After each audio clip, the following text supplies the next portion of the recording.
Bienvenidos a Viral Psycho, un podcast de psicología en el que charlaremos sobre la conducta humana y el bienestar psicológico mientras disfrutamos de un ambiente casual, compartiendo conocimiento y anécdotas como en tu cervecería favorita. Soy Jesús Rivero y este es nuestro episodio número 12. En él podréis disfrutar de la sesión en directo celebrada el pasado 10 de mayo de 2024 en la cervecería Escala de Gijón. Allí pudimos compartir con Marino Pérez una charla en la que Marino pone a examen la crisis de la salud mental de niños, adolescentes y jóvenes. Lo que decía, bienvenidos y bienvenidas a esta nueva edición de Viral Psycho, una edición especial. Tenemos junto con nosotros hoy a Marino Pérez. Uy, sí, me voy a mover.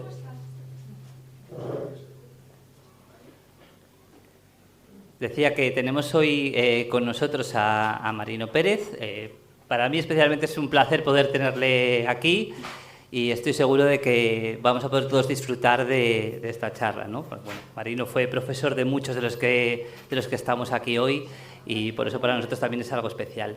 Presentaros a Marino Pérez. Él es psicólogo especialista en psicología clínica, catedrático de psicología de la Universidad de Oviedo y miembro académico de la Psicología de España, de la Academia de Psicología de España. Además es autor del orden de más de 200 artículos en revistas especializadas, así como más de 50 capítulos en libros colectivos y más de 20 libros propios que yo os recomiendo que leáis. Yo al menos eso he hecho, Marino. Con lo cual os recomiendo a todos que los leáis. Hoy Marino viene a hablarnos de un tema que creo que es muy importante, la crisis de la salud mental de niños, adolescentes y jóvenes, y lo que hará será poner esta crisis a examen. Con lo cual, sin más, os dejo con Marino.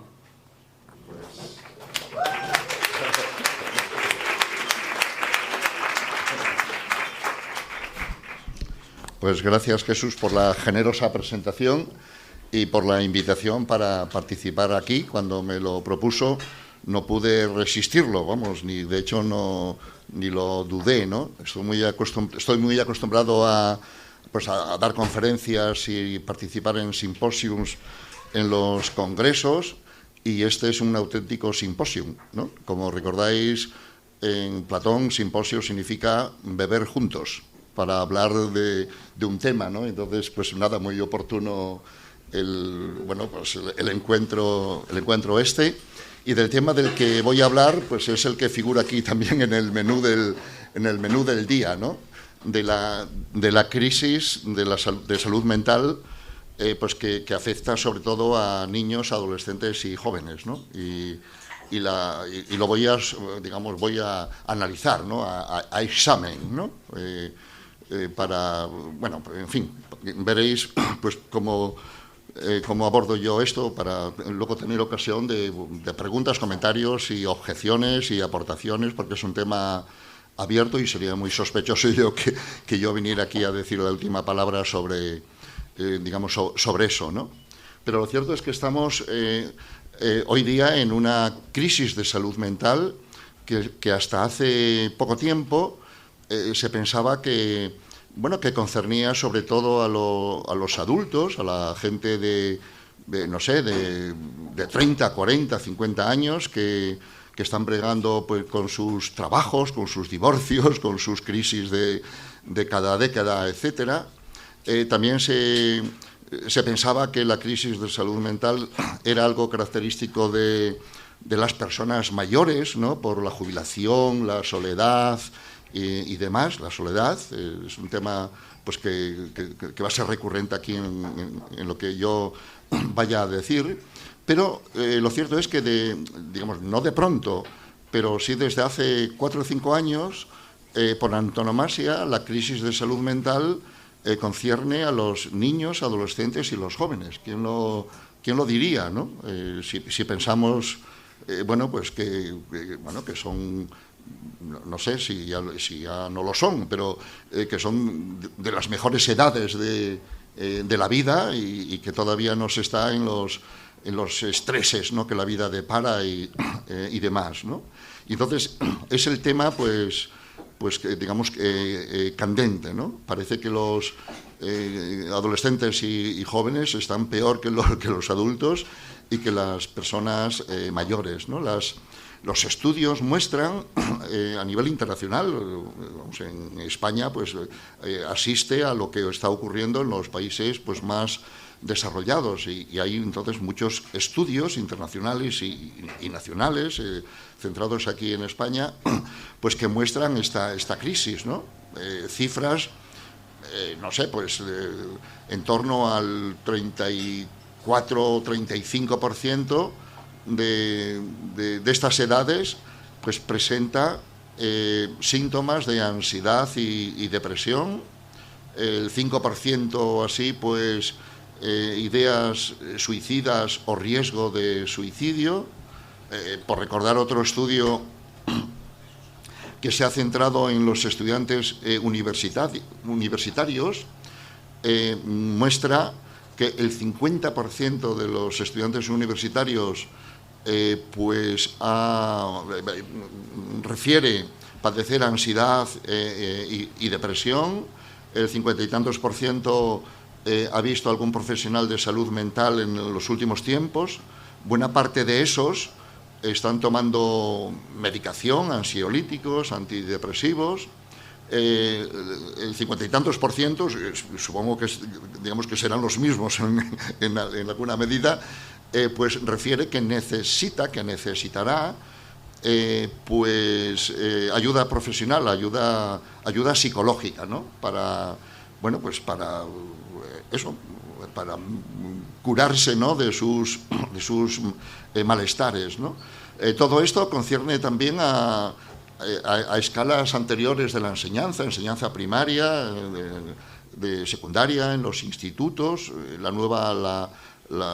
LOMLOE, la nueva ley de educación, tiene una figura prevista que se llama algo así como la persona coordinadora para el bienestar emocional del estudiantado, ¿no? No quieren decir estudiantes ni algo así. Entonces, bueno, y entonces hay alguien especializado en los centros escolares para atender el bienestar emocional, ¿no? Estas son así las cifras. Los psicólogos, sea que trabajen en centros de atención pública, en el sistema de salud, en el SESPA en España, o psicólogos privados que atiendan pues a niños y adolescentes, pues refieren efectivamente pues que hay una demanda creciente de estas edades, ¿no? He citado la ansiedad y la depresión, pero habría que incluir ahí en esta crisis pues otro tipo de trastornos también muy llamativos, como las conductas autolesivas, trastornos de la alimentación, disforia de género, de nuevo pues suicidios o ideas suicidas y así, ¿no? Y en el fondo de todo eso, cuando se mira un poco más despacio, se encuentra la soledad, ¿no? La soledad no es un término clínico y no canta tan fácilmente como ansiedad y depresión, pero está, digamos, ahí presente, ¿no? En la base de estos problemas, ¿no? Y bueno, pues de esta manera, efectivamente, estas edades pues son las que parece que están peor de todas las edades de la vida, ¿no? Y en particular por los estudiantes universitarios, ¿no? Por decirlo así, ya que estamos aquí en confianza, se me permitirá que utilice un conocido intensificador verbal, ¿no?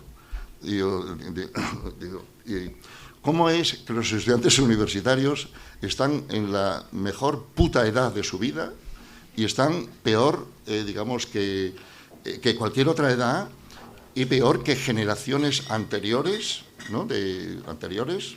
Y que yo mismo pues veo este recorrido pues durante muchas décadas, ¿no? De estudiantes, y no era una problemática pues la salud mental, ¿no? que fuera relevante, ¿no?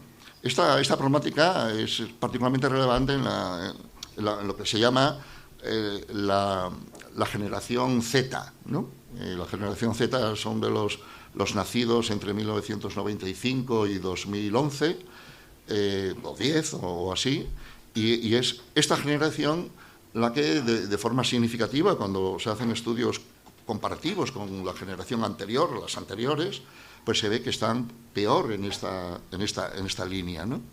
Y esos son digamos, los datos, el fenómeno que tendríamos que analizar, no dar por obvio, la realidad es esa, no darlo por natural, sino pues tomarlo incluso de forma paradójica, ¿no? O sea, de forma llamativa. Nos tiene que llamar la atención, pues, ¿qué está pasando? ¿Por qué ocurre eso? Que va en contra de la lógica de las cosas. Es, desde luego, un fenómeno paradójico, ¿no? Es lo que yo quiero resaltar para someterlo a examen, ¿no? A examen más allá de meramente tener la perspectiva, a lo mejor, pues, clínica de los psiquiatras y psicólogos, que pueden estar muy contentos, en cierta manera, de la cantidad de demanda, efectivamente, que les viene, pero, digamos, los psicólogos y psiquiatras, yo soy psicólogo, pues tenemos que tener también miras más allá que meramente atender a una demanda que sin duda ninguna implica malestar y sufrimiento. En la exposición que yo vaya a hacer aquí, y ya lo adelanto, para nada estoy dudando de que los chicos, chicas, los niños, adolescentes, jóvenes que presentan estos malestares, que puedan recibir el diagnóstico de ansiedad y depresión, para nada estoy dudando de que sea esa un sufrimiento, vamos, una experiencia dolorosa, un sufrimiento y un malestar, ¿no? Para nada estoy dudando de que sea un hecho real el malestar que están teniendo, ¿no? Pero lo que quiero plantear es cómo se ha hecho real, ¿no? Y entonces es lo que yo trato de analizar aquí, más allá de meramente, pues, digamos, atender con las terapias que sea, para quien lo demande aquí ahora o así, ¿no? Y bueno, y es algo pues que no es fácil, ver qué es lo que está pasando. No es que estemos tampoco a ciegas ni que todo esto nos sorprenda. Tampoco es de esperar pues que haya una causa, ¿no?, que se debe a esto, etcétera, sino de hecho van a ser varias cosas que están ahí convergiendo, ¿no?, concurriendo, y que parece pues que cristalizaron pues ahora, ¿no?, pues en el año 2000, en lo que va de siglo, ¿no? Y como diré dentro de un poco, sobre todo a partir de 2012, ¿no? Y las cosas han ido a peor, por decirlo así, pues también en los últimos tiempos, ¿no? Entonces ya tenemos un poco acorralado el tema, centrado en la generación Z y también pues en los últimos tiempos, ¿no? Podríamos pensar en, no sé, pues muchas explicaciones que siempre, bueno, pues que siempre se invocan y tienen su sentido, ¿no? Siempre que hay un fenómeno, un problema de un trastorno mental, psicológico o psiquiátrico, pues cuando no está claro a qué responde, pues desde luego la psiquiatría en particular siempre invoca disposiciones genéticas, ¿no?, predisposiciones, ¿no? Pues al fin y al cabo no son todos, toda una generación, no es el 100%, por decirlo así, de adolescentes que tiene problemas, sino son, bueno, el 50% o el 30%, por lo tanto no todos, ¿no? Entonces es muy fácil pues invocar una predisposición que pudieran tener los que han tenido ese problema, y bueno, y lo que se suele invocar pues es una disposición genética, ¿no? Bueno, no voy a quedarme con esa explicación, y de hecho la descarto, ¿no?, de entrada, para dar cabida pues a otras explicaciones que tienen más digamos, más sentido, ¿no? Bueno, también se podría pensar en factores ambientales, ¿no? Las predisposiciones genéticas siempre se juntan con factores ambientales dentro de lo que los psicólogos pues conocemos bien, de la interacción, pues, disposición biológica, ambiente, o lo que se llama vulnerabilidad, estrés, ¿no? Y dentro de los factores ambientales, pues hoy día el más socorrido es el cambio climático, ¿no? Digamos como factor climático, ¿no? Como cambios atmosféricos, la temperatura y demás.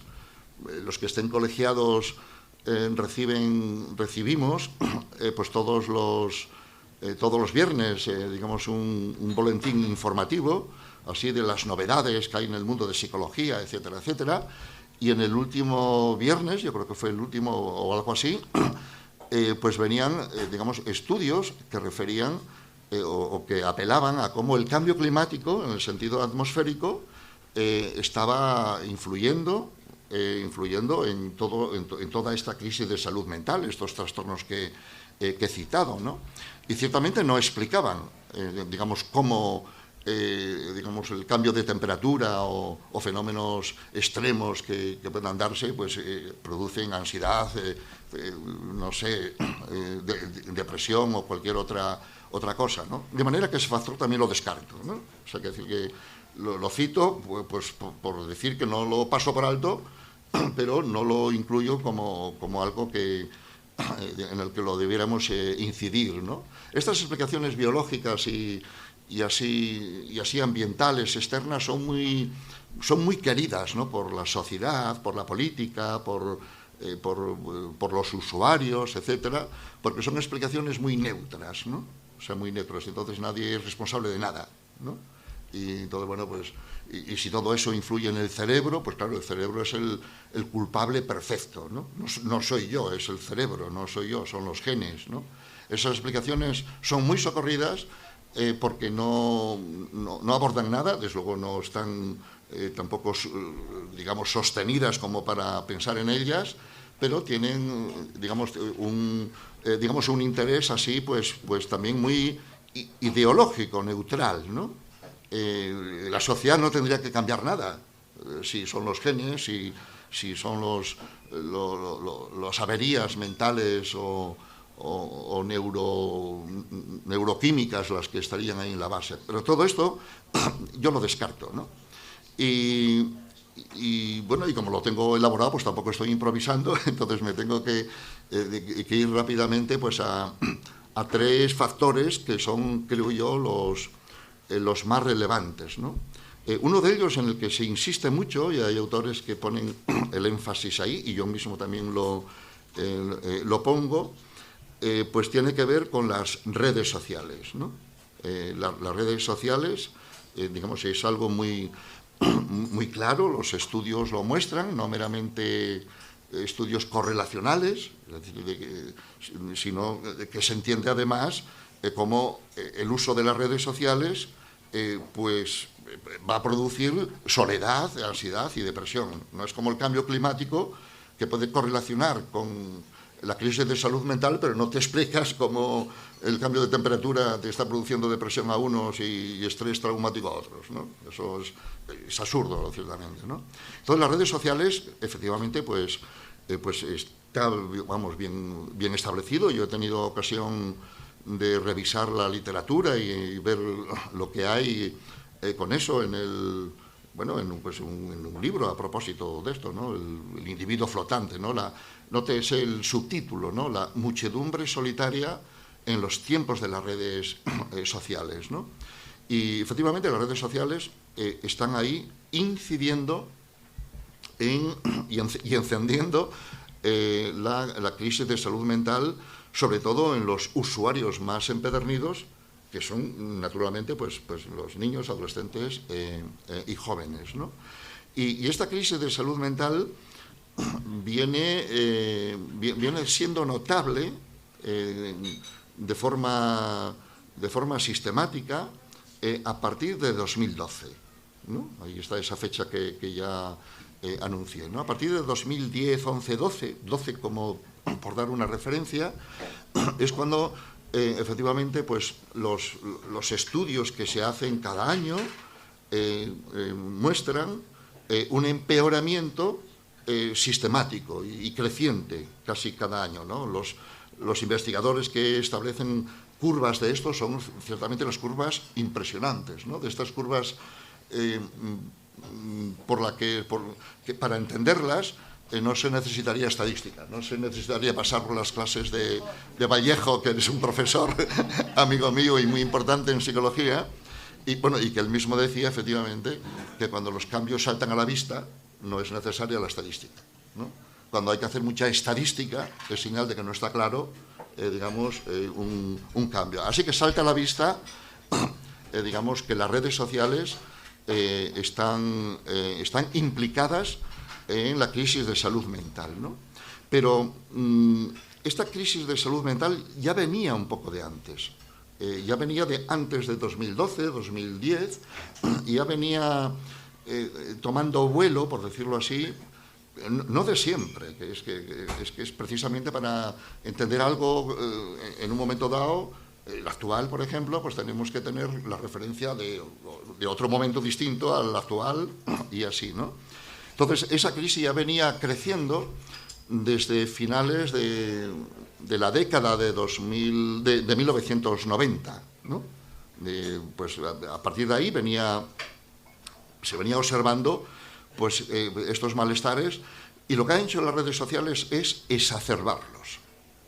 Pero no, las redes sociales no serían, por decirlo así, la causa de la crisis de salud mental, pero desde luego un contribuyente muy notable en su exacerbación, ¿no? Ha exacerbado problemas que ya existían, y ciertamente las redes sociales han traído otros problemas que no existían y que son inherentes a las propias redes sociales, ¿no? Que voy a citar 2 o 3, por decir que también los hay específicos, y bueno, pues dependiendo del tiempo y lo que sea, pues los analizaríamos si acaso más adelante.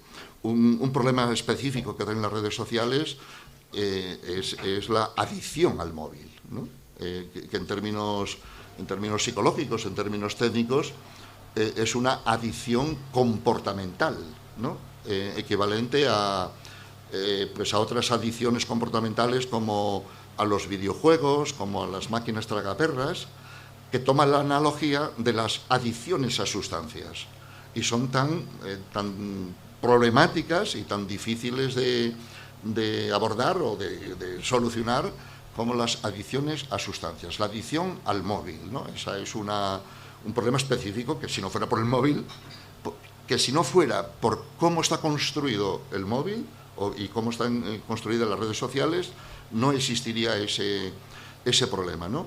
Otro problema de las redes sociales pues es el miedo a perderse algo por no estar conectado, que ya tiene unas siglas famosas en inglés, que FOMO, ¿no? Fear of missing out, el miedo a perderse algo, ¿no? Cuando algo se conoce por unas siglas es muy peligroso, porque fácilmente pasa al DSM-6, ¿no? Que sería el siguiente, ¿no?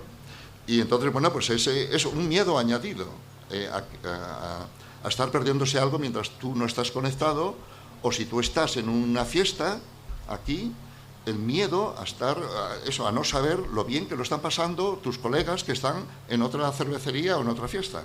O sea, a este nivel, ese problema que no lo teníamos antes, pues es uno que se añade estando tú de fiesta.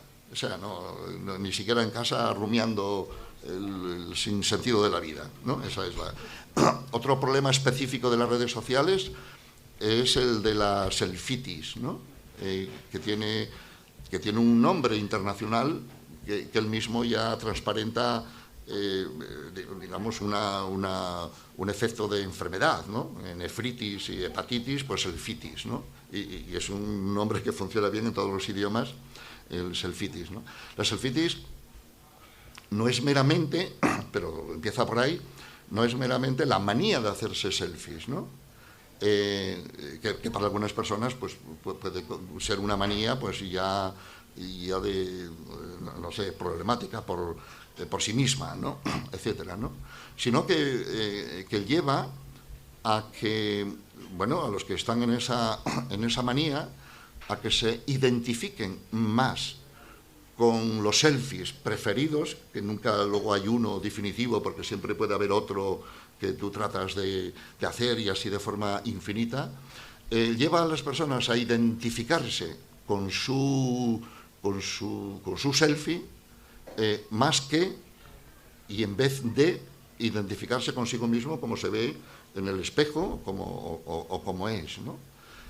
Dicho de otra manera, lleva a que la gente se identifique más con su yo filtrado, o sea, falso, el que sirve para los demás, que con el yo real, ¿no? Y bueno, pues al extremo, como es conocido, de ir con tu selfie preferido a un cirujano plástico para cambiarte la cara en la dirección de tu selfie, ¿no? Que no dejaría de ser psicoterapia con bisturí, a lo bestia, ¿no? Eso es un problema. Así que tenemos las redes sociales como, digamos, apresadas ya como culpables, por decirlo así, pero no únicamente responsables, ¿no?, de todo lo que está ocurriendo, ¿no? Y entonces habría que ver los otros dos factores que se analizan, ¿no?, que yo mismo los tengo pues elaborados o documentados, etcétera, pero siguiendo a su vez pues otros autores que no es una ocurrencia mía, y cuando los exponga, digamos, vais a ver que son digamos que son casi hasta de sentido común. O sea, es decir, que a poco que tú te conviertas en observador de la vida cotidiana, puedes apreciar eso, ¿no? Casi con tal de que no seas un miembro de la generación Z, ¿no? O sea, con tal que no lo seas, que seas pues que tengas una otra perspectiva, pues vas a ver eso, ¿no? Entonces, otro de estos factores, estos dos siguientes y los últimos, digamos, son sinérgicos, ¿no? No solo se combinan, sino que se potencian entre ellos, ¿no? Muy rápidamente. Uno de esos es la crianza y educación sobreprotectora, cómo se cría y educa a los niños en casa, en las relaciones familiares, de cuidado, etcétera, algo que se prolonga, por supuesto, en todos los contextos escolares, de primaria, sucesivamente. Ya he dicho antes que la ley de educación prevé la figura de una persona para el bienestar emocional de los estudiantes. Hoy día las escuelas puede que estén más preocupadas por el bienestar emocional que por el aprendizaje escolar de los estudiantes, ¿no? Y que el aprendizaje escolar, que es exigente, como no, y que requiere, y que no siempre es divertido, etcétera, pues podría verse en ese contexto como algo que estaría, digamos, molestando o perturbando a los estudiantes, de manera que los centros escolares se van a parecer todavía más a centros de salud que a centros educativos de este tipo, ¿no? Y eso ocurre también en la universidad, ¿no? En la universidad ya los sociólogos han descrito un fenómeno, pensando en las universidades anglosajonas, ¿no?, que es donde se han observado esto. Títulos de libros los títulos ya ellos muy transparentes, pues revelan esto, ¿no? Y se habla de la infantilización de la universidad, ¿no? La infantilización de la universidad, ¿no? De manera que la universidad sea para los estudiantes universitarios, pues todos tienen entre 18 a 24 años, es decir, que estamos hablando de adultos, no estamos hablando del jardín de infancia o algo así, ¿no? La universidad, por decirlo con una fórmula, se está convirtiendo, ya lo es ya la Universidad de Oviedo, en un espacio, en un lugar seguro, pero la universidad como un lugar seguro no se refiere a seguridad del tejado, ni resbalar, ni peligros de violencia, ni que te vayan a robar el móvil, que también puede ser el caso, pero no se refiere a eso, ¿no? Se refiere a que sean espacios seguros de manera que nada contravenga las opiniones que tengan los estudiantes de casa recibidas, ¿no? Las opiniones recibidas, pues las que tengan de casa, del jardín de infancia y de TikTok, ¿no? Entonces, todo lo que pudiera perturbar a los estudiantes estaría, digamos, excluido. O sea, conferencias de autores o conferencias, la universidad está continuamente haciendo conferencias, ¿no? Bueno, yo he sido invitado tantísimas veces a conferencias y cancelado algunas, ¿no? O sea que... sí. Entonces, el privar o el evitar que un conferenciante que te venga a hablar de un tema extra, un tema nuevo, y en todo caso controvertido, o sea, que ya se sabe lo que ese conferenciante va a decir porque lo leíste, y además de manera que tú puedes ir hasta preparado para preguntarle o objetar o lo que sea. No, directamente se cancela. No vaya eso a perturbar el bienestar de los estudiantes, ¿no?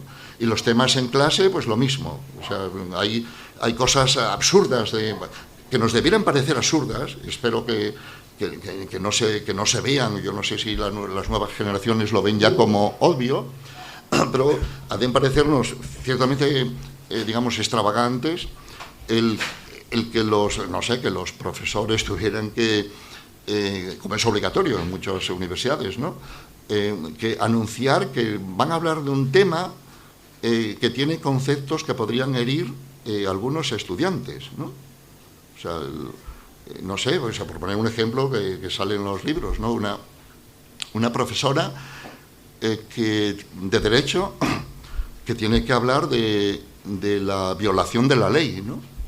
Entonces no sea que el tema violación pueda suscitar un trauma o algo en algún estudiante, etcétera, ¿no? O, bueno, ya no digamos en medicina, ¿no? Bueno, ya faltaría más, ¿no? Pero que tenga que hablarse digamos, de heridas, de muerte y de sangre, pues que haya que hacer este tipo de prevenciones, ¿no? En una facultad de teología, pues también habrían hecho la prevención acerca de que igual tienen que hablar de uno que lo crucificaron, ¿no? y entonces, pues claro, no vaya esto a ese nivel, que nos puede parecer, como espero que nos parezca, excesivo, ¿no?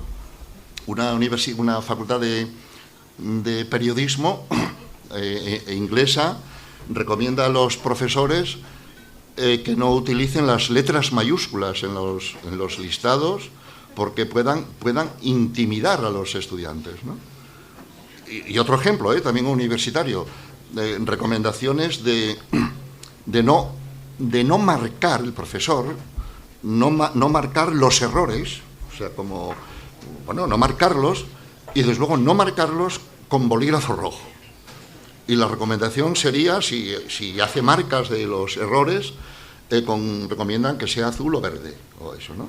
Son ejemplos de universidades actuales, ni siquiera, digamos, del jardín de infancia, acerca del cuidado, de cómo los contextos escolares, digamos, tienen ya un sobrecuidado en no molestar, en no perturbar, ¿no? Personalmente, yo entiendo, cualquiera que haya pasado por la universidad, en fin, es fácilmente asumible que la enseñanza universitaria y en general, pues que, no sé, toda la enseñanza reglada, escolar, de instituto, etcétera, debiera ser un lugar inseguro para las opiniones que uno tiene. Digamos, va a aprender algo distinto que no sabía. Y entonces tiene que ser inseguro para tus opiniones, tus prejuicios, tus preconcepciones, y todo eso, ¿no? Y justamente pues es un poco lo contrario. Bueno, pues entonces estos serían, digamos, ejemplos así seleccionados para ilustrar esta sobreprotección, cómo se cuida y se educa a los niños, ¿no? Esto se hace bajo el supuesto que también pues tiene su sentido, como no, el supuesto de que los niños son vulnerables, ¿no? Y entonces crear contextos que no les perturben, que no supongan algún tipo de conflicto, de miedo o de rechazo o de negación, etcétera, no vayan a coger un trauma, ¿no? En la concepción popular de los traumas está casi como coger el catarro, que coges. Entonces, bajo el supuesto de que los niños son vulnerables, entonces se hacen todos estos cuidados, pues justamente para evitar hacerlos más vulnerables o generarles traumas, ¿no? Y ni que decir que los niños son vulnerables, ¿no? Pero el decirlo ya añade vulnerabilidad. Entonces, el argumento aquí, dando por hecho de esa vulnerabilidad que ni que decir, ¿no? Pues está en que si tratas a alguien, empezando por los niños, pero casi a cualquiera, como alguien vulnerable, termina siendo vulnerable. Esta es la paradoja, ¿no? Hay una famosa frase de Goethe que se utiliza en estos contextos y dice Goethe, si tratas a una persona como es, termina siendo como es. Y si la tratas como debe ser, termina siendo como debe ser. Si tratas a los niños como vulnerables, terminan siendo vulnerables. Entonces, es esto justamente lo que está pasando, ¿no? Tendríamos que hablar aquí de la crianza a demanda, ¿no? O sea, no solo referida a la práctica de dar el pecho, que es otra práctica que específicamente se denomina crianza a demanda, ¿no? Pero aparte de específicamente eso, el término puede tener un sentido, digamos, más general que nos cubra toda una serie de prácticas. Entonces, si tú educas a los niños a demanda de sus deseos, pues los estás convirtiendo en vulnerables, o dicho de forma más tabernaria, en quencles, ¿no? Entonces, es esto algo que seguramente está ocurriendo en los contextos familiares, etcétera, ¿no? Habría que ver cómo se ha llegado también a un fenómeno nuevo, según el cual los padres, los nuevos padres, los padres de esta generación, tienen miedo de los hijos, ¿no? Es algo nuevo, ¿no? Hasta ahora, como algo normal, por decirlo así, sin ser nadie un ogro ni convertir el ambiente familiar en un infierno ni nada, vamos a las mejores familias, etcétera, pues bueno, los niños tenían miedo de los padres, ¿no? Miedo de que los riñeran, miedo de que no estuvieran contentos con lo que hacen. Los niños admiraban a los padres, faltaría más, como su ídolo, etcétera. Y ahora son los padres los que tienen miedo de los hijos, ¿no? ¿Miedo de qué? Tienen miedo de crearles un trauma si les dicen que no a algo, ¿no? Puede llegar alguien a la universidad, 18 o 20 años, y que en la vida haya recibido un no, tal vez. Bueno, pues esa sería. Otro miedo que tienen los padres es a que sean rechazados por los hijos, ¿no? O sea, rechazados es una... Y bueno, y ahora son los padres los que admiran a los hijos, ¿no? Para los padres, estoy hablando en general, etcétera, ¿no? Para los padres, todos los hijos son especiales, soy especial. Entonces todos los niños terminan siendo especiales, soy especial. Es una fórmula que condensa, digamos, esta práctica, ¿no? Claro, pues si todos son especiales, cuando se encuentren con otros, todos van a ser especiales, y luego cuando empiecen a ir a, no sé, la entrada de una discoteca para 12, 13 añeras o añeros, pues es un sitio muy duro, o sea, digamos, muy... porque ahí pues todos son especiales. Toda esta protección de los niños también se sustenta en algo que yo creo que también ha contribuido nefastamente, en este caso la psicología, en la famosa autoestima, ¿no? Para mantener la autoestima, para que tengan buena autoestima, pues entonces crearles, digamos, pues todo este contexto, este contexto, ¿no? Entonces terminan los niños con la autoestima inflada sin estar relacionada esa autoestima con ningún mérito, ninguna cosa, ¿no? Por concluir esto, nos vale la metáfora del camino, ¿no? Este tipo de prácticas, pues podemos ilustrarla como unas, los padres en las escuelas, etcétera, están preocupados por allanar el camino, poner alfombras en el camino para que el niño no tenga tropiezos, no tenga dificultades, rescatados lo más pronto posible de un peligro, etcétera, la metáfora esa de los padres helicópteros y todo eso, ¿no? Se prepara el camino para el niño en vez de preparar al niño para el camino. Esta es la cuestión. Entonces, preparar al niño para el camino, pues implicaría pues que el niño no viva en la biosfera 2, por utilizar también otra imagen, no viva digamos, en el mundo real, que tiene límites, que tiene noes, que hay que esperar, que tú no eres especial, que tienes que tropezarte con cosas, que tus padres no sean sindicalistas tuyos para ir a reñir al profesor, que los profesores tuvieran alguna cosa de estas. Ese sería digamos, lo que pasa, y bueno, y lo que habría que cambiar, ¿no?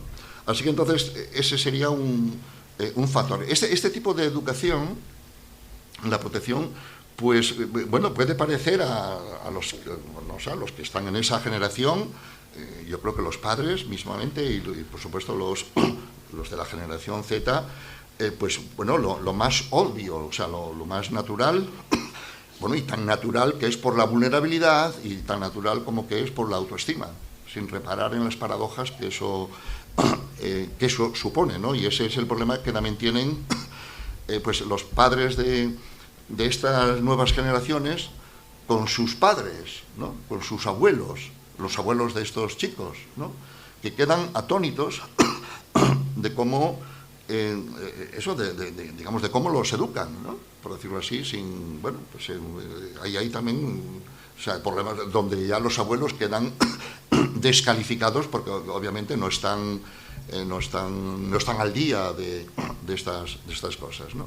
Bueno, pues esto es relativamente reciente, o sea, no fue siempre así para nada, o sea, en absoluto, o sea, que pues era tan natural que durante bastantes horas al día el padre o la madre no supieran exactamente dónde estaba el niño o la niña, dónde estaba, o sea, es decir, que no estaba, estamos excluyendo aquí riesgos de un pantano o de cosas así, y ahora, digamos, hay una sobrevigilancia, por decirlo así. Los niños no hacen nada solas, por decirlo así, siempre están, en fin, pues en esta sobrevigilancia que tiene sus razones, por decirlo así, pero al mismo tiempo tiene también esos efectos, ¿no?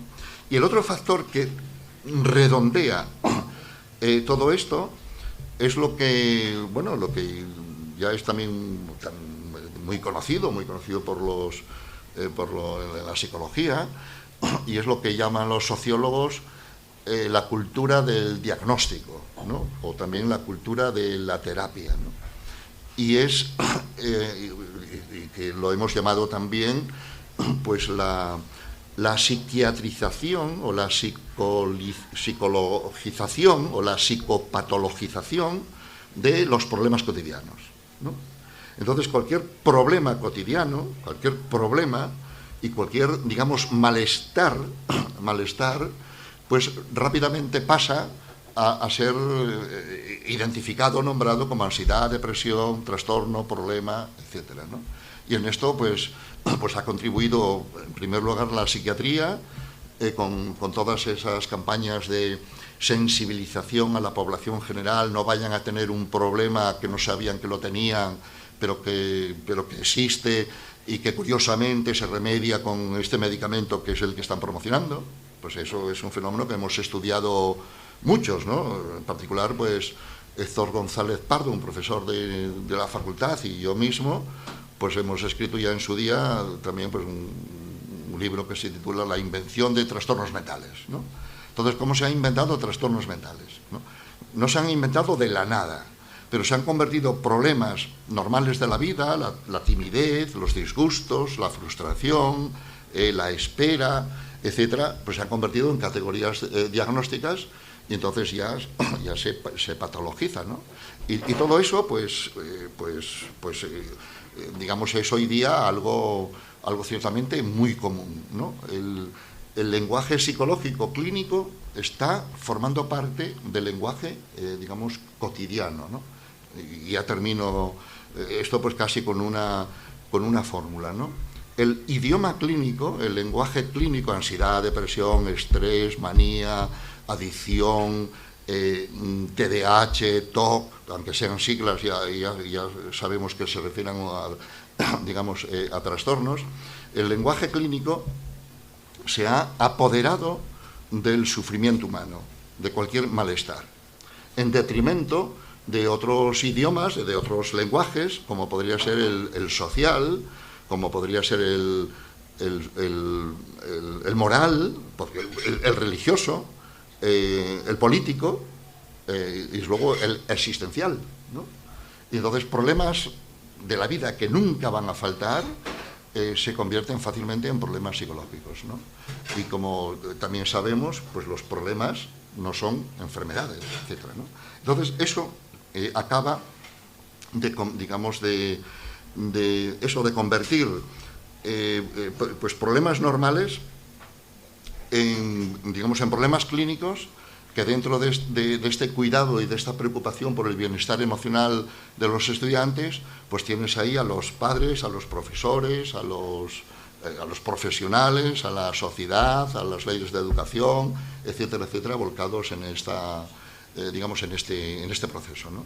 Y entonces yo creo que eso pues explica digamos este asunto, ¿no? Y de nuevo repito para terminar, que yo no estoy negando que el malestar, el sufrimiento sea real. Lo que estoy planteando es cómo se ha hecho real, ¿no?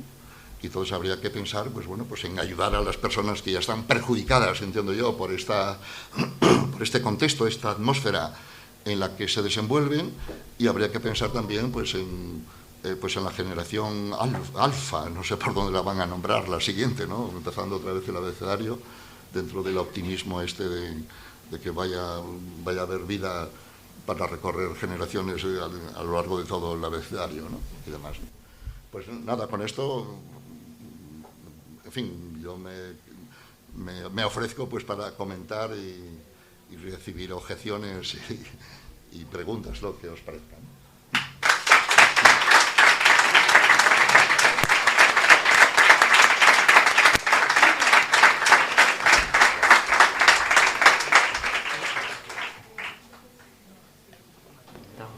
Ahora.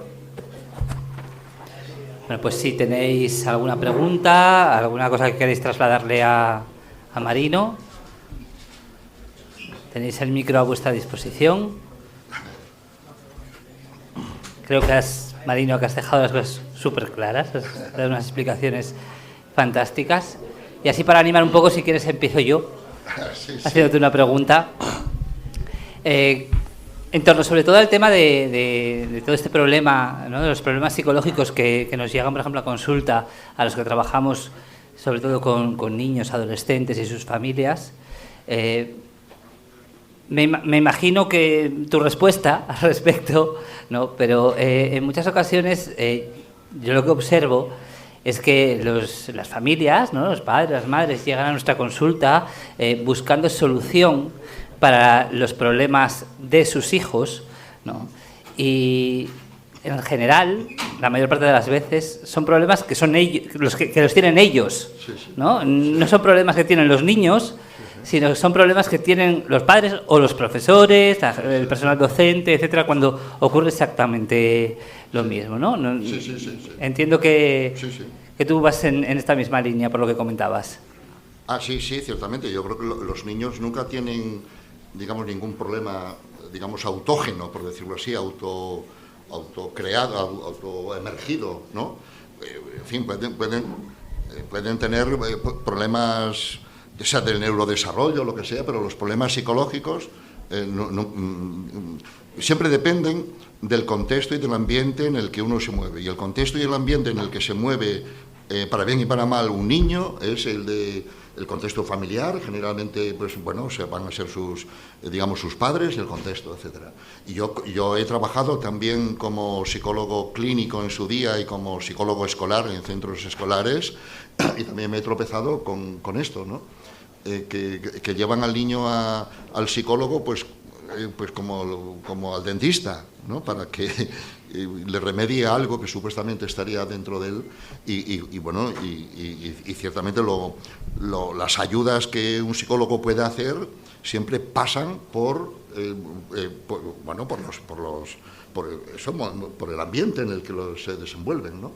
Y bueno, y me temo que después de tanta cultura psicológica como es en la que estamos, todavía prevalece el modelo biomédico de que el problema psicológico es individual, o sea, de alguien como, bueno, pues que tratado individualmente, o sea, que el psicólogo le trate, ¿no? Le suba la autoestima, ¿no? Es una cosa, digamos, muy frecuente hoy día. A mí me pregunta la gente, recomiéndame un psicólogo para mandar al chico, la chica, que tiene baja autoestima, para que le suman la autoestima, ¿no? Obviamente yo no me voy a poner aquí a discutir ahí con esta persona y tal, y por supuesto pues le recomiendo a un psicólogo, pero que ese psicólogo no tiene una máquina, por decirlo así, para inflar la autoestima como una rueda o hacer algo así y demás. Pero esa es la idea de la gente. Eso, como si la autoestima fuera una cosa que el psicólogo sabrá decirle cosas bonitas, de que tú eres especial, que ahora te lo dice un psicólogo, ya no somos nosotros, y demás. Entonces ese es un hándicap, ciertamente,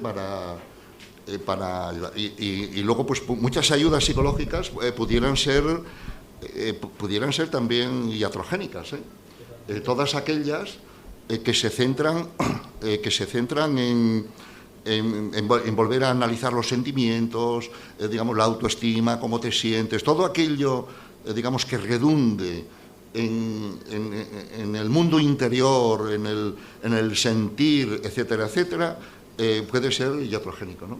Hay un libro reciente de una autora que supongo que lo van a traducir este mismo año, que se titulará Mala terapia, ¿no? Y se refiere a 10 maneras que son muy obvias, que son seguramente las que espera la gente que lleva a los niños a terapia, que el terapeuta le haga, que esperan los niños de un terapeuta, y que son iatrogénicas, o sea, que son ciertamente iatrogénicas. Bueno, simplemente para los que no sepan lo que significa iatrogénico, que entiendo que es una palabra un poco más técnica, ¿no? Es que generan problemas psicológicos, ¿vale? Ellas mismas. Sí. Creo que Mar por aquí querías comentar algo. No pasa nada, eso es malo. Dale. Eso es lo que se suele decir, digamos, a los niños, ¿no? El otro día en un sitio en Madrid, en un VIPS, había una familia, ¿claro?, que tenía tres hijos allí y tal.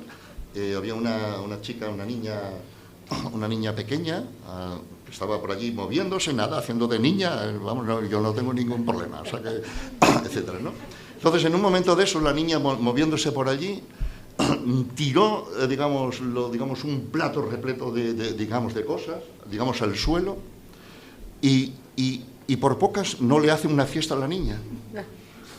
Diciendo que no pasa nada, como tú me dices, que no pasa nada, que entonces vino la camarera de rodillas diciéndole no pasa nada, pero allí la camarera de rodillas fregando eso, la niña cogida por parte de la madre, pues acariciándola y diciendo no pasa nada.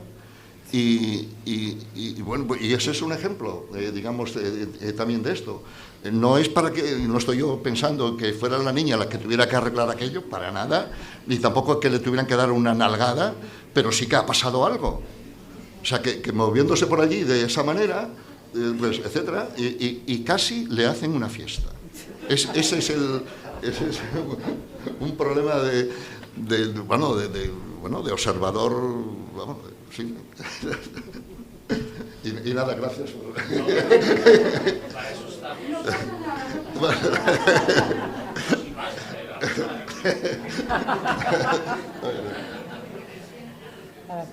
Sí. Bueno, felicitarte por la exposición porque me ha encantado escucharte. Es la primera vez que te escuchaba y ha sido un privilegio, o está siendo, perdón, un privilegio. Y bueno, hablo como Mar, en este caso no Mar psicóloga, sino Mar madre, ¿vale? Y sí me gustaría compartir contigo y con todos, yo comparto esa negatividad de las redes sociales respecto que tenemos hoy en día con los jóvenes, ¿no? Y me gustaría poner de manifiesto la dificultad que tenemos los papis y las mamis sobre la presión que tenemos sobre las redes sociales cuando queremos pararlas. Sí. Yo soy madre de 2 niños de 9 años. El otro día una mami encantadora y majísima me llega un WhatsApp diciendo que su hijo le había pedido que creara un grupo con uno de mis hijos para, con 9 años, escribirse por WhatsApp. Dios mío, ¿qué respondo? Muchas gracias, te agradezco un montón que pienses, pero yo todavía no tengo planeado bien este tema, no creo que tengan edad, pero es como una presión que tenemos agotador y demoledor. Y plantearte también, yo ahora mismo tengo muy poquitas redes sociales y me estoy planteando no tener ninguna, ¿vale? Pero mis niños tienen 9 años, con lo cual van a vivir en el mundo de las redes sociales, con lo cual tengo un conflicto interior de, Dios mío, no quiero redes sociales, pero necesito conocer las redes sociales y no me puedo evaporar del mundo porque necesito, espero no ser una madre sobreprotectora, pero necesito controlar un poquito, saber un poquito sobre esas redes sociales para en los inicios, luego ellos ya tendrán sus decisiones, ¿no? Pero en los inicios poder orientar. Entonces, bueno, simplemente poner de manifiesto esto, compartirlo contigo y, bueno, Sí, pues ahí, no sé, por añadir un breve comentario a lo que dices, ¿no? Efectivamente es un problema que, digamos, que desborda lo que pueda hacer un padre, una madre, etcétera, ¿no? Porque porque de las redes sociales no se puede prescindir, o sea, que nos vuelven, eso no es ese el caso, ¿no? A veces se discute si los hijos son de los padres o son del Estado. Los hijos son de TikTok, que son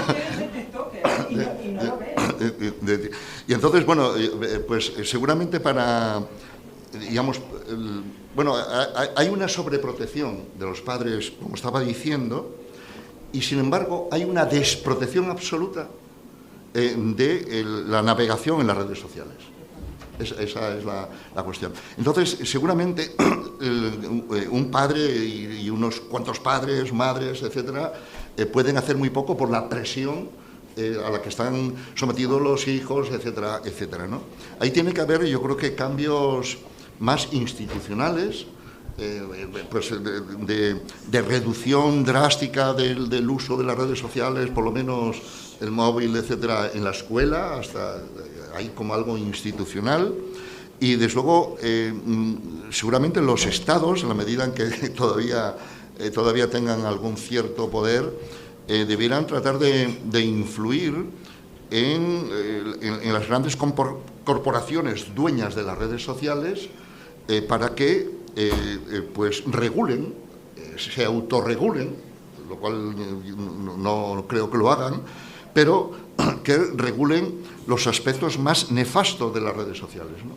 Entonces, con tal de que se suprimieran, cosa que no creo que vaya a ocurrir, ¿no?, con tal de que se suprimieran los likes de las redes sociales no serían, digamos, tan perjudiciales, ¿no? Con tal de que además se suprimiera el scrolling infinito, el deslizamiento de pantalla y aviso de nuevos mensajes, las redes sociales pues digamos rebajarían, por decirlo así, ese papel digamos o sea, que va en la dirección de la adicción, de la soledad, de la ansiedad y de la depresión, ¿no?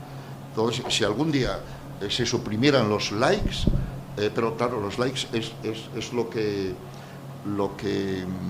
de lo que viven las redes sociales, ¿no?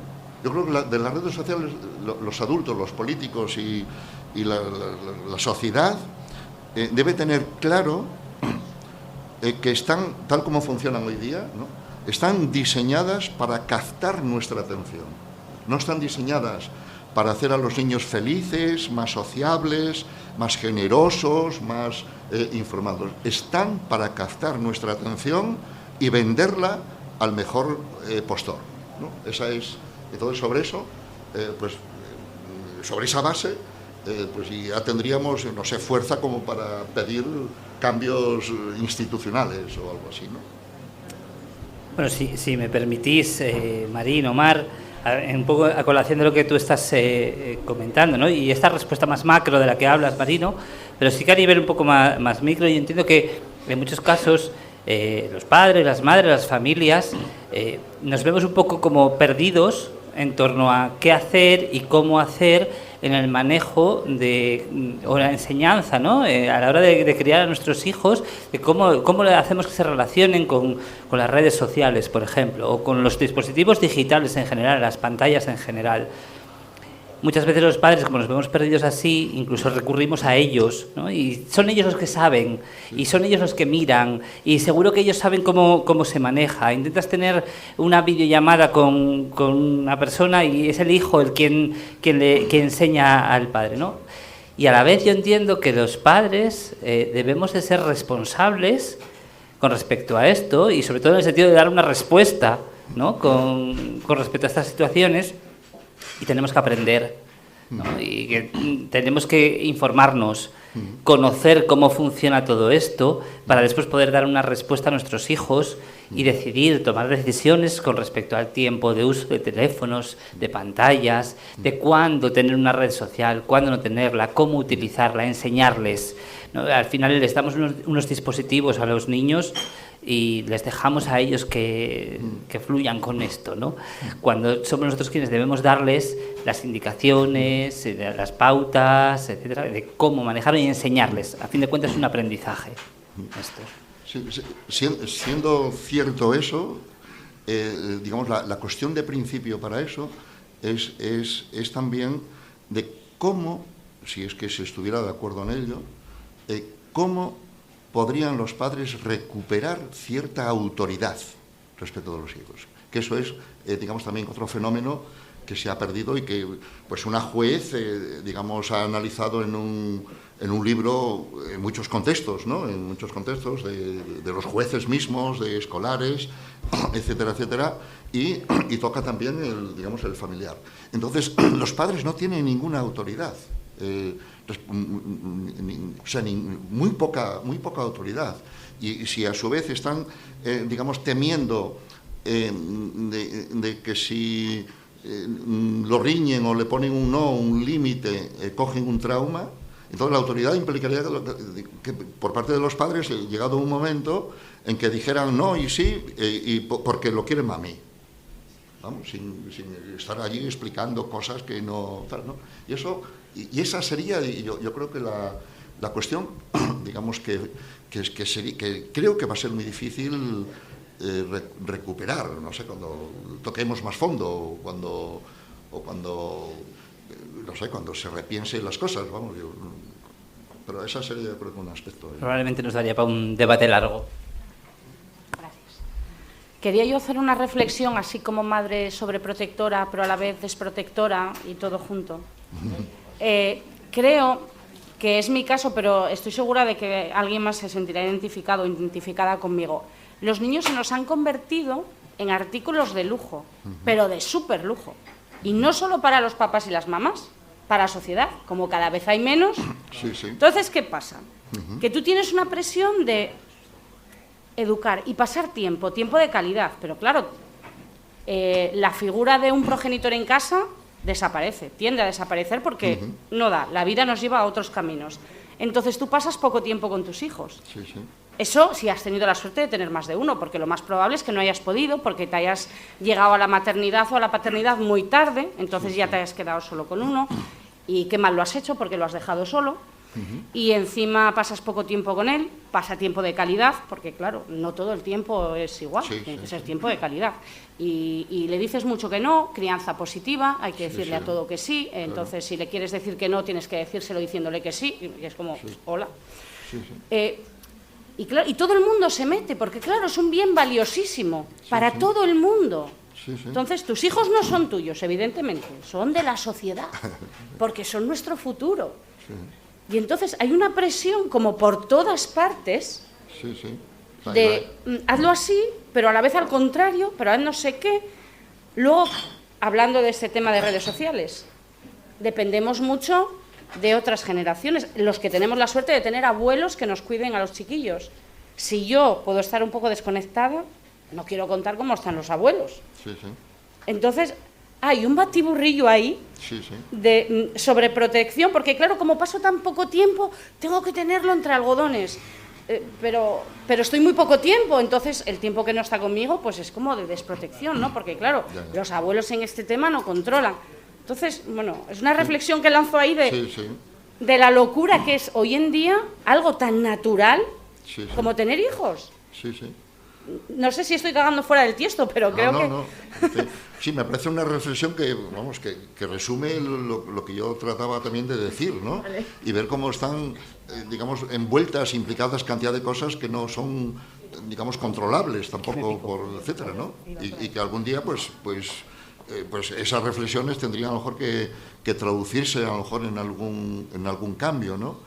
El hecho de que las nuevas generaciones no estén pensando en tener hijos, aparte de la cantidad de problemas, vamos, de problemas de trabajo, de autonomía y lo que sea, pues igual tiene que ver con que los propios niños cuando tienen edad de procrear, por decirlo así, no están pensando en ello. Y yo creo que también está ahí influyendo la carga que ellos supusieron, o sea, que no están dispuestos, digamos, a criar a otros con las atenciones que ellos han, digamos, acaparado, ¿no? Entonces ahí entran las mascotas, como un tipo de relación, digamos, supletoria de los adultos, de los tal, pero por eso venimos otro día más despacio Yo quiero hacer una pequeña reflexión que tiene que ver con la maldad. Porque creo que estas corporaciones y este tipo de cosas se aprovechan precisamente de lo que ibais hablando toda la ponencia y de lo que comentaba Bea, ¿no? Al final es un sitio donde los adultos nos cuesta muchísimo controlar lo que hay. Entonces dejamos a los niños con un contenido muy extenso y muy intenso del que no tenemos control. ¿Vale? Entonces creo que hablabas antes de la moral. Sí, como sociedad, no como personas individuales, no tenemos moral, aparece la maldad. Aparece la maldad, que además la maldad se monetiza de una forma espectacular. Entonces es muy difícil, claro, es muy fácil para ellos y es muy difícil para nosotros salir de ese bucle, ¿vale? Donde entró la generación Z de cabeza, pero donde vamos todos un poco perdidos. Entonces, o como bien decías antes, o tocamos fondo, o vamos jodidos, porque quien lo tiene que arreglar no nos va a echar una mano, ¿eh? Sí, ciertamente. Yo soy muy optimista en que esto no tiene solución. O sea, que no tiene, vamos, fácil solución. Bajo la propia dialéctica lleva algún día en que haya que remontar, retornar o algo, ¿no? Pero, digamos, la maldad está ahí funcionando en las propias redes sociales, ¿no? O sea, debiera ser muy sospechoso ya para nosotros como usuarios de las redes sociales, digamos, todo el día para cantidad de cosas y la cantidad de beneficios y aportaciones que las redes sociales, digamos, tienen, debiera ser ya sospechoso en el mundo actual, donde todo se vende y todo se compra y todo tiene un precio, que sean gratis. Y entonces, el hecho de que sean gratis, que tú navegas por ellas gratis, pues que quiere decir pues, que eres tú el producto. Entonces, hoy día, en lo que se llama la economía de la atención, es el bien más valioso. El bien más valioso es la atención de la gente, digamos, el que logre captar la atención de la gente, tiene, digamos, un gran capital, ¿no? Entonces hay un mundo que tiene cantidad de estímulos, de situaciones a las que atendemos y estamos continuamente solicitados por atender a algo para que nos vendan. Y las redes sociales están diseñadas para captar nuestra atención. Son gratis y entonces continuamente los mensajes, los likes, comprobar, etcétera, están diseñadas para eso. Para eso. Entonces hay una maldad ahí, por decirlo así, digamos, montada en el lucro, en el negocio, que no es ni siquiera clandestina, sino que es muy conocida y que es muy difícil que te sustraigas de ella, ¿no? Y que los estados pues no tienen fuerza, porque son corporaciones supraestatales, o sea, transversales, ¿no?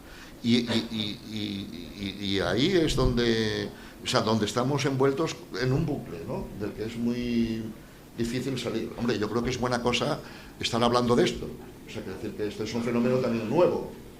Y es justamente en los últimos años que nos estamos dando cuenta, saliendo de la inocencia, por decirlo así, ¿no? Y tal, pero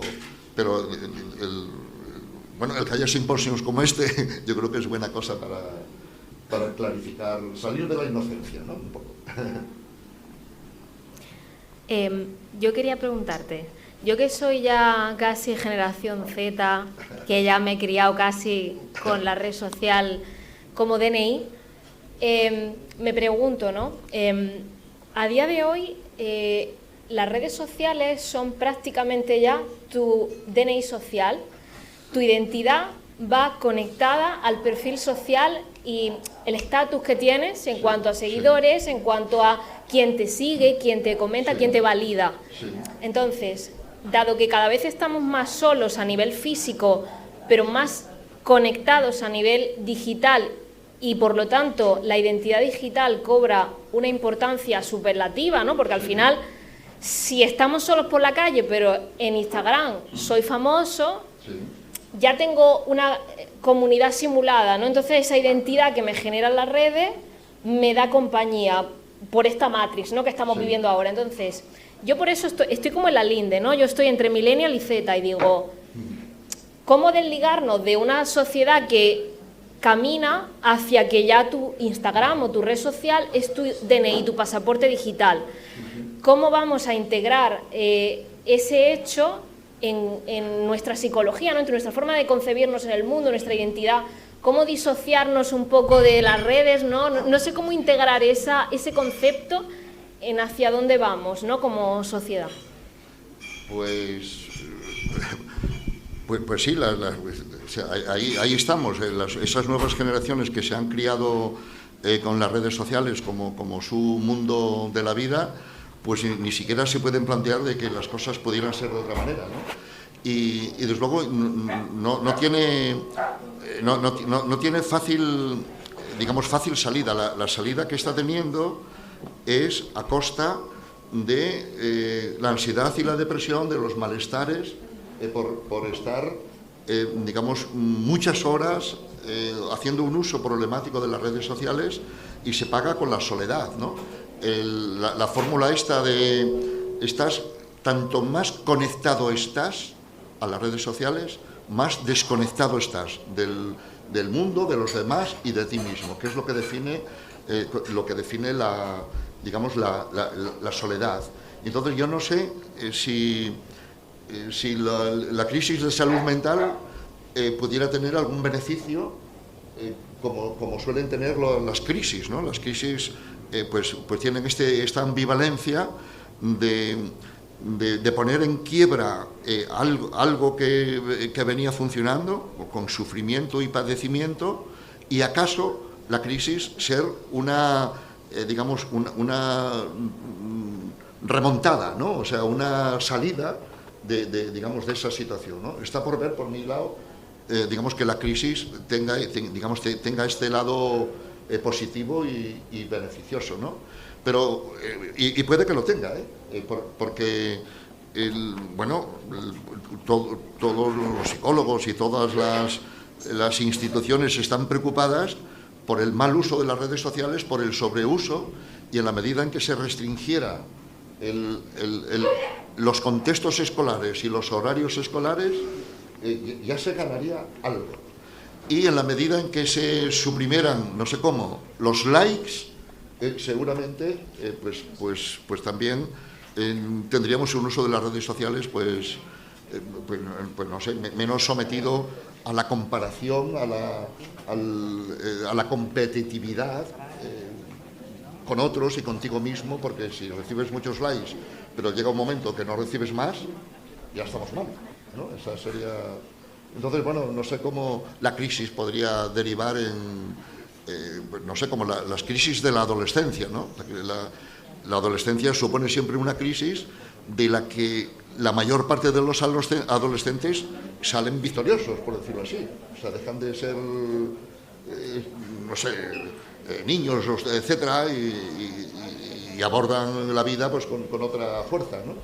Entonces habría que confiar un poco en que la crisis venga por bien, ¿no? Buenas noches. Hola. Quería preguntar que, bueno, partiendo de que sí que a pesar de todos los factores que contribuyen a que se desarrolle pues esos sufrimientos, ¿no?, de los que hablamos, el sufrimiento es real, ¿no?, de lo que hablábamos antes. Entonces, si tú crees que por parte de, por ejemplo, la universidad o de los institutos, igual debería haber algún recurso para atender estas problemáticas desde un punto de vista de la atención psicológica a los jóvenes. Porque, bueno, también comentaste que es un entorno que está acomodándose a ellos y demás, aunque yo por lo menos de lo que conozco de la universidad y de la academia y por ejemplo, incluso en otros estados de la academia, ¿no?, ya más avanzados como los doctorandos y demás, no es un entorno, o por lo que puede ser también un entorno muy hostil, ¿no?, para la salud mental. Y eso, pues, sí. ¿Qué tipo de...? Sí, yo ahí tengo también una opinión que la voy a decir, y si tuviéramos más tiempo la tendría que matizar, pero la quiero decir así pues más de una forma más rápida, que en todo caso no es improvisada porque he pensado también en esto que tú planteas, ¿no? O sea, ciertamente en las universidades y las demás escalas de educación están preocupadas por la salud mental, el bienestar emocional, la figura que te he dicho de la persona coordinadora para el bienestar emocional de los estudiantes. Las universidades quieren crear también servicios para atender los malestares de los estudiantes. Las universidades ofrecen cantidad de instituciones de que si tú tienes, digamos, algún malestar, acudir, etcétera. Todo eso podríamos entender digamos que está pues, justificado en vista de esos malestares. Pero la opinión que yo tengo aquí muy rápida, y que matizaría a las 11 de la noche, si tuviéramos que prolongar el asunto, es que me temo que todo eso va a ser iatrogénico. O sea, que tal como veo yo, digamos que van a ayudar a los estudiantes, yo creo que van a hacer menos beneficio que el intencional, con la intención, digamos, que se hace, ¿no?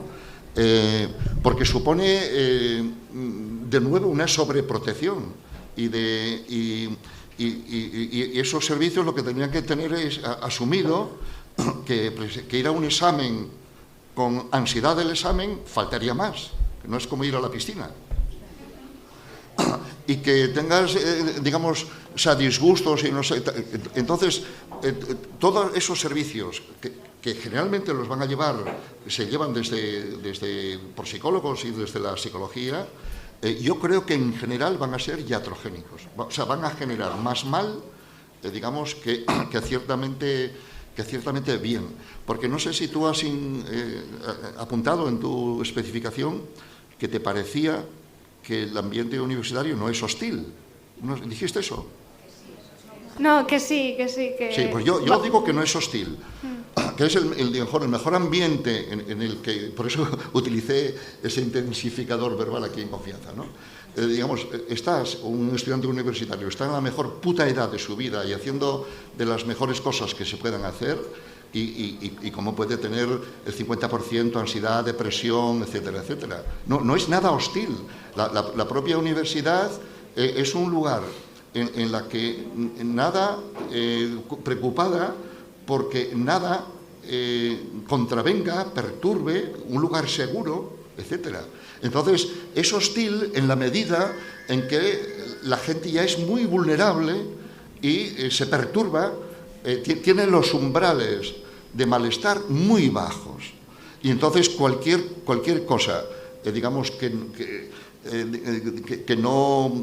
te contravenga, que sea un no, o que sea una espera, o lo que sea, pues efectivamente puede crearte pues digamos un malestar. Pero esa hostilidad es cuestión de umbrales. Entonces, de acuerdo con mi exposición, lo que ha ocurrido es que se han rebajado los umbrales por los cuales se experimenta malestar, y cualquier malestar que sería normal en la vida, no hay vida sin malestar, no existe,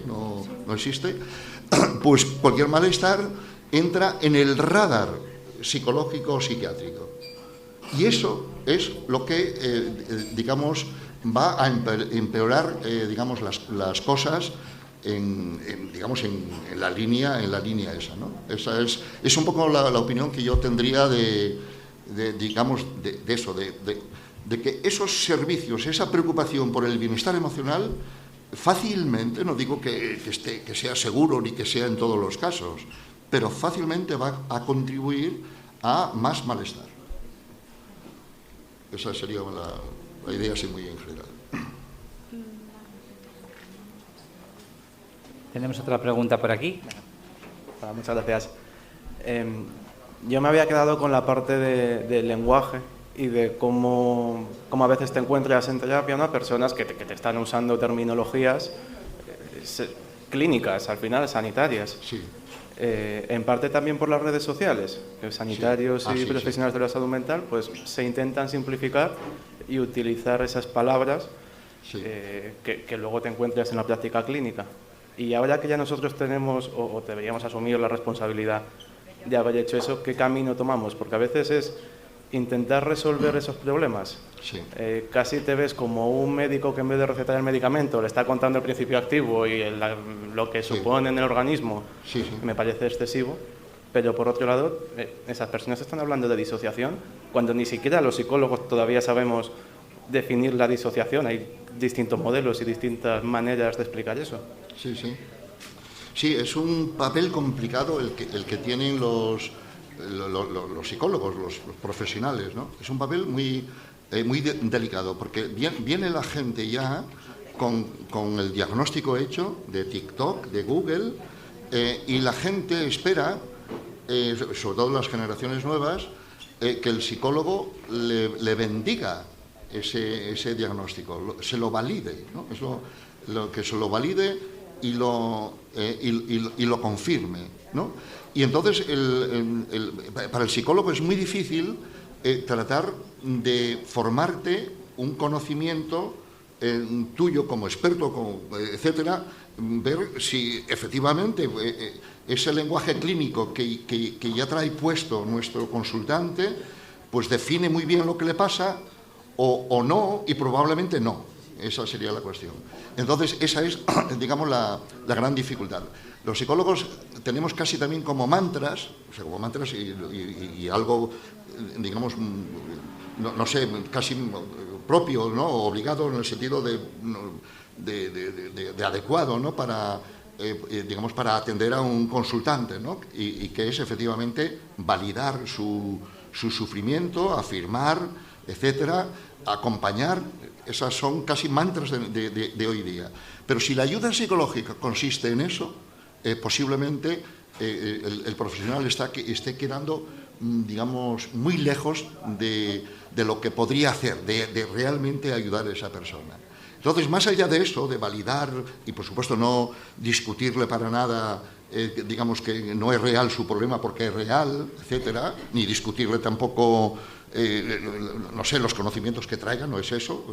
El psicólogo ya sabrá crear otro tipo de contexto, etcétera. Pero otra cosa que tiene que hacer el psicólogo, más allá de eso, es explorar, pues, mejor con sus propias tácticas, etcétera, o sea, explorar y confrontar a las personas con, pues muy a menudo, ya que empecé por Sócrates y Platón, muy a menudo, a lo mejor hoy día, utilizando el diálogo platónico, de una manera en la que el propio psicólogo, sin estar negándole nada, poner en contradicción a esa persona que viene tan segura de que tiene depresión, y entonces, bueno, pues confrontarlo con otros aspectos de su vida que no parece que sea depresión eso, ¿no?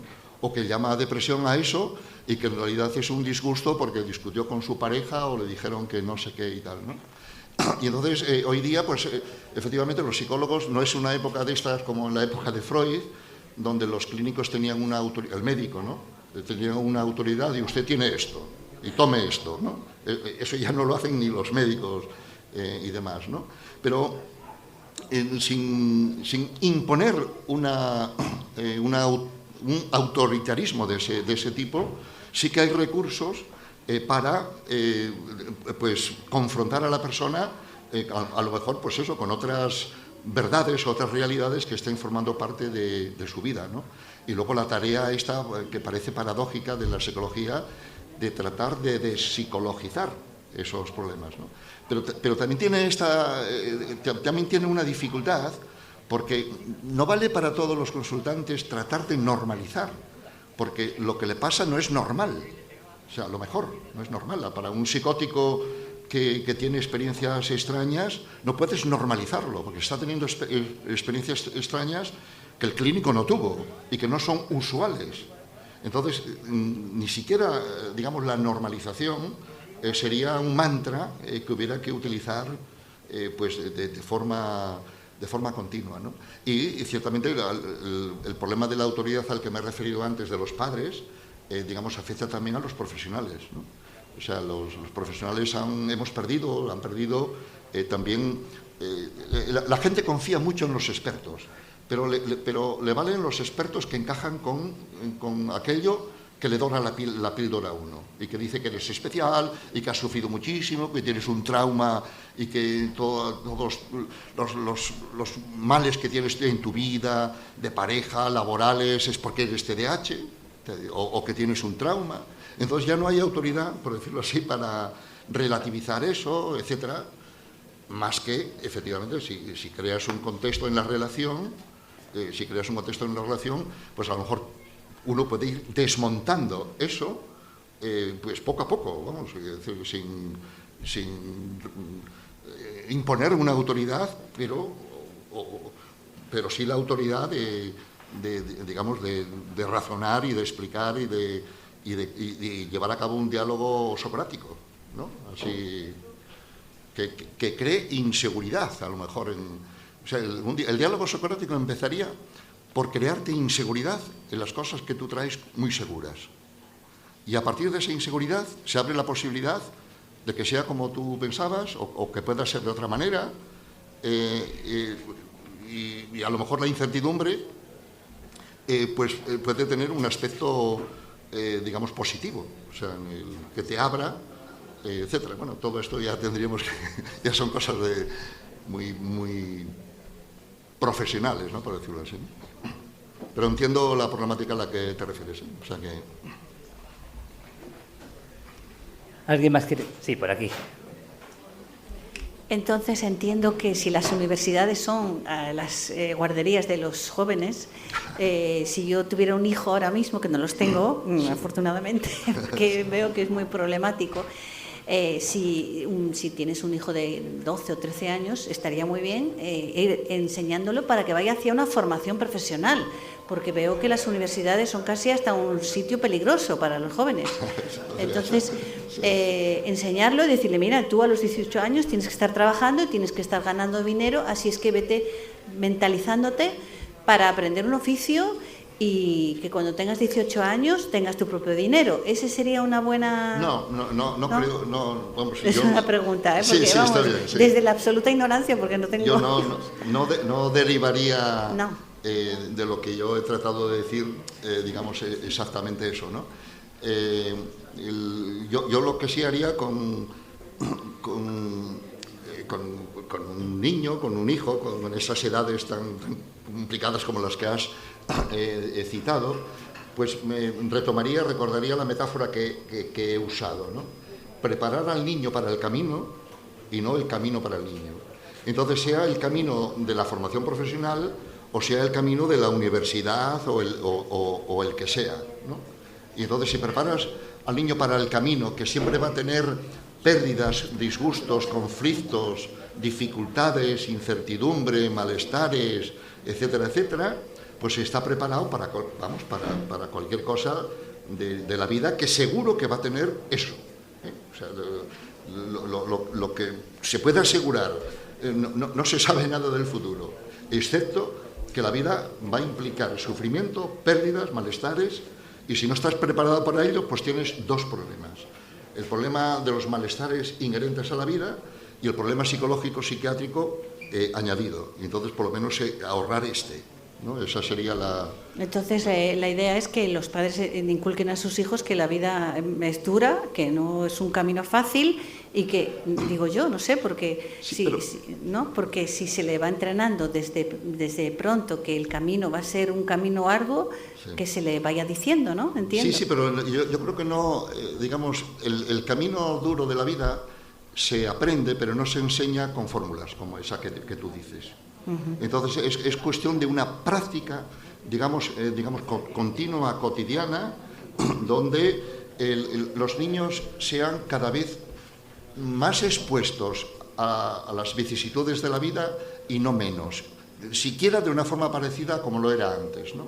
Se suele utilizar en este contexto la metáfora del sistema inmunitario, ¿no? Lo que hace el sistema inmunitario potente para proteger al organismo de alérgenos, etcétera, es precisamente que sea expuesto. Entonces, cuanta más higiene, por decirlo así, si tú ya en previsión de que pudieran tener una alergia a los cacahuetes, nunca les das cacahuetes, van a tener alergia a los cacahuetes. Y si forman parte de los cacahuetes del contexto, etcétera, pues es probable que no haya tantas alergias o tantos rechazos a los cacahuetes, o de haberlos muchos menores. Entonces las personas funcionan, la mejor preparación de las personas para la vida es de acuerdo a cómo funciona el sistema inmunitario, por utilizar esta metáfora, ¿no? Muy bien. Pero no se enseña diciendo que eso lo dicen todos los padres. Claro. La vida es dura, más difícil, es que así no aprendes, no aprendes a nadar diciéndole a alguien que tiene que mover los brazos así cuando se meta en la piscina. No se aprende. Se aprende, pero no se enseña, por decirlo así, con un cursillo, con una fórmula o tal. Pues muchas gracias. La conferencia estuvo muy bien, ¿eh? Muchas gracias. ¿Alguien más quiere hacerle una pregunta a Marino? ¿No? Bueno, pues Marino, darte las gracias por la charla de hoy, por esta ponencia. Bueno, Y nada, te vamos a dar la jarrita de recuerdo. Bueno, sí, pues, la llevo que con... bueno, aquí ya sabéis que estoy interesado, ha venido porque le apetecía, sin ninguna coacción. Bueno, algunos emails de presión. Agradecerte mucho que estés aquí, que aquí tienes tu casa, cuando quieras venir como oyente, como ponente. Sí, como oyente vendré porque siempre veo yo que hay aquí cosas pues nada, de aquí interés. tienes tu casa cuando quieras y muy agradecidos de que hayas estado Gracias, aquí. sí. Y la pondré a la vista. Fuerte aplauso.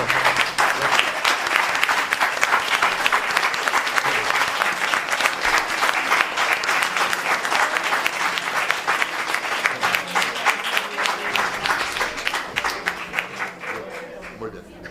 Pues agradecer de nuevo a Marino por su participación en Viransaico y comentaros con respecto a la sesión de junio, que será la última de este curso. Ya sabéis que después en verano, julio y agosto descansaremos.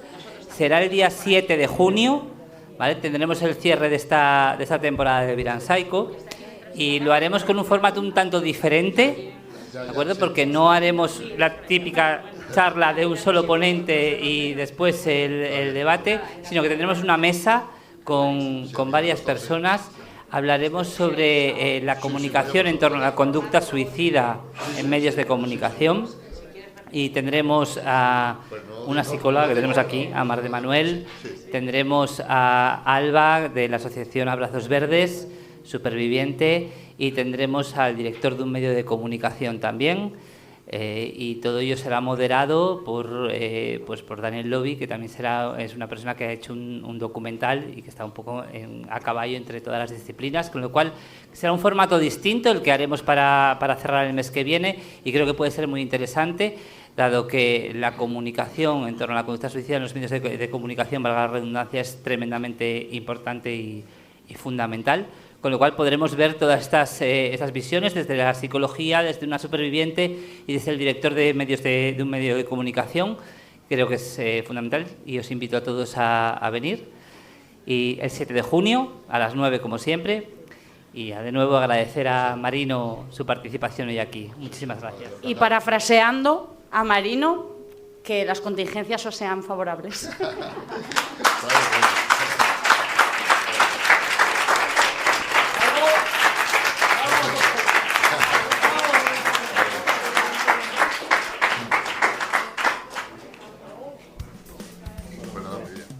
Y hasta aquí el episodio de hoy. Podéis dejarnos vuestros comentarios y también compartir en nuestras redes sociales, que os dejamos en la descripción del episodio, vuestras impresiones y preguntas. Ha sido un lujo compartir con Marino estos momentos en la cervecería. A vosotros os esperamos en el próximo episodio de Viransaico.